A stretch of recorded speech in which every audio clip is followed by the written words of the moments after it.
Kenik lapar. Kenik nak makan nasi. Tahukah anda, insan-insan seperti Kenit boleh dibantu dengan inisiatif Food Bank?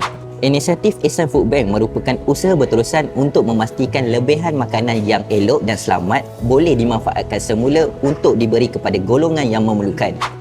Melalui inisiatif ini, makanan yang diselamatkan seperti daripada pasaraya, hotel, pengeluar makanan dan syarikat korporat akan disalurkan kepada komuniti yang memerlukan melalui kerjasama KPDN dan rakan-rakan strategi industri.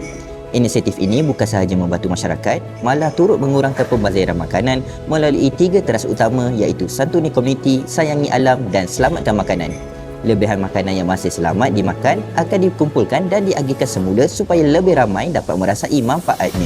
Jadi, jom bersama-sama kita menyokong inisiatif Ihsan Food Bank. Kepada rakan industri di luar sana, NGO, syarikat korporat, restoran dan peniaga serta lain-lain, marilah kita berganding bahu bersama-sama menyelamatkan lebihan makanan yang masih elok sekaligus mengurangkan kadar pembaziran makanan di Malaysia.